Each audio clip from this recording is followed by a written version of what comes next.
Aujourd'hui, nous fêtons Notre-Dame de Guadalupe. Seigneur, fais mon aide. Et ma bouche publiera ta louange. Gloire au Père et au Fils et au Saint-Esprit, ô Dieu qui était et qui vient, pour les siècles des siècles. Amen.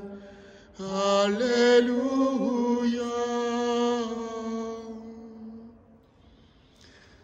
La première en chemin, Marie, tu nous entraînes à distrait notre vie aux imprévus de Dieu. Et voici qu'en semé en argile incertaine de notre humanité, Jésus-Christ, Fils de Dieu, marche avec nous, Marie, sur nos chemins de foi. Ils sont chemin vers Dieu, ils sont chemin vers Dieu. La première en chemin, en hâte tu t'élances, prophète de celui qui a pris chair en toi. La parole a surgi, tu es sans résonance, et tu franchis les ondes pour emporter la voix. Marche avec nous, Marie, sur nos chemins de la foi. Ils sont chemin vers Dieu, ils sont chemin vers Dieu. Le temps de l'Avent est un temps de cheminement. La Vierge Mère qui doit enfanter en le cœur son Fils premier-né marche avec nous comme si elle nous avait déjà adoptés bien avant le pied de la croix.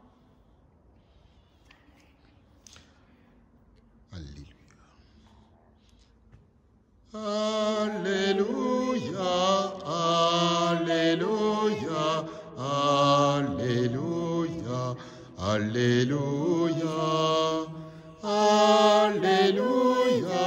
Alléluia, Alléluia, Amen. Écoutons à présent l'évangile de Jésus-Christ selon saint Matthieu. Descendant de la montagne, les disciples interrogèrent Jésus.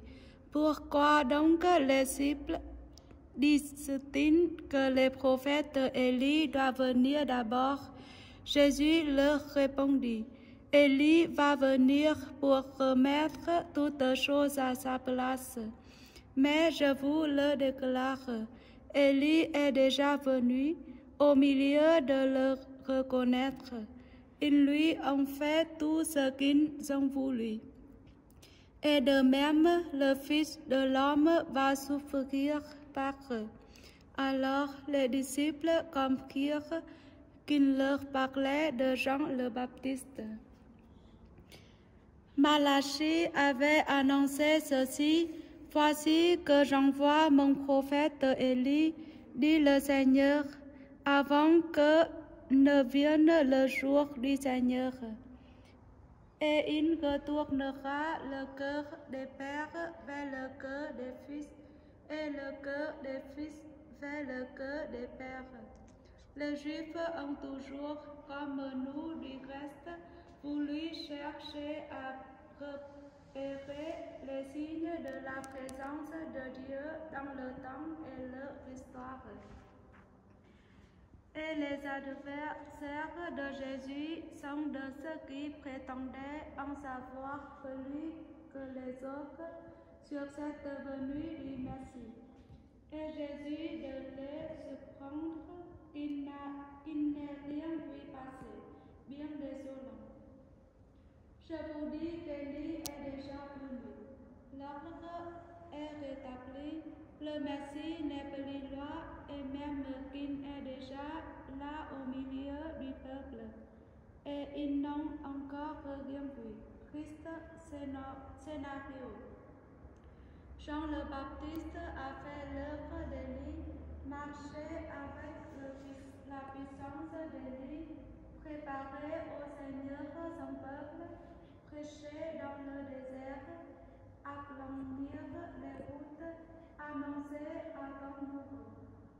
Et ils ne l'ont pas reconnu, hélas. Les signes des temps nous restent en ce temps de l'avant.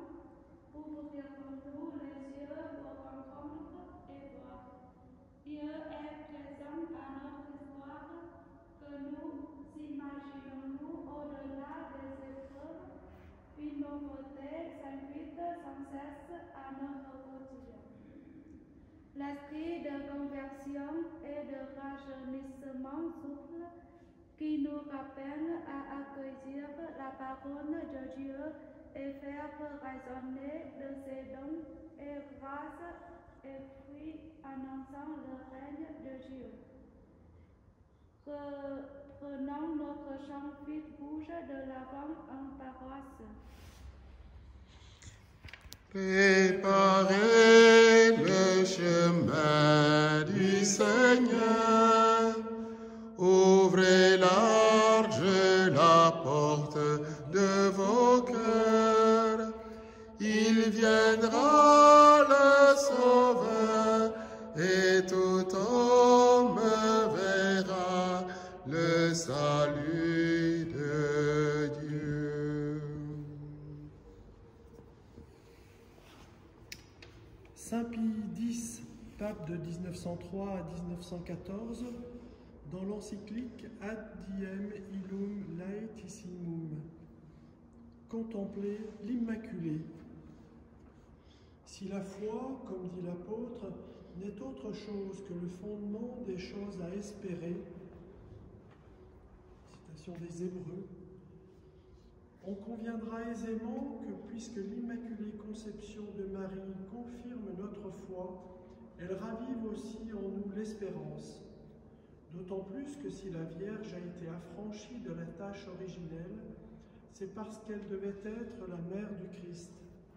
Or, elle fut mère du Christ, afin que nos âmes puissent revivre à l'espérance. Et maintenant, pour remettre ici la charité à l'égard de Dieu, qui ne trouverait dans la contemplation de la Vierge Immaculée un stimulant à observer religieusement le précepte de Jésus-Christ, celui qui a déclaré sien par excellence, à savoir que nous nous aimions les uns les autres comme il nous a aimés. Un grand signe est apparu dans le ciel. Une femme revêtue du soleil, ayant sous ses pieds de la lune et autour de sa tête une couronne de 12 étoiles. Apocalypse 12, 1. Or, nul n'ignore que cette femme signifie la Vierge Marie, qui, sans atteinte pour son intégrité, engendra notre chef. À l'apôtre de poursuivre. Ayant un fruit en son sein, l'enfantement lui arrachait de grands cris et lui causait de cruelles douleurs. Apocalypse 12, 2. Saint Jean vit donc la très sainte Mère de Dieu au sein de l'éternelle béatitude et toutefois en travail d'un mystérieux enfantement. Quel enfantement? Le nôtre, assurément. À nous qui, retenus encore dans cet exil, avons besoin d'être engendrés au parfait amour de Dieu et à l'éternelle félicité. Quant aux douleurs de l'enfantement, elles marquent l'ardeur et l'amour avec lesquels Marie veille sur nous du haut du ciel et travaille par d'infatigables prières à porter à sa plénitude le nombre des élus. C'est notre désir que tous les fidèles s'appliquent à acquérir cette vertu de charité et profitent surtout pour cela des fêtes en l'honneur de la conception immaculée de Marie.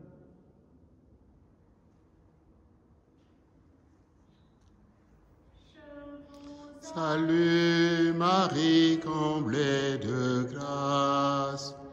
Le Seigneur est avec vous. Vous êtes bénie entre toutes les femmes. Et Jésus, ton enfant, est béni.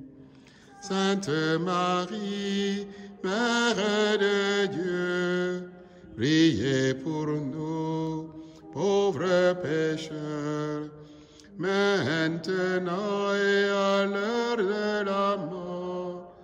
Amen, amen, alléluia. Bénissons le Seigneur, nous rendons grâce à Dieu.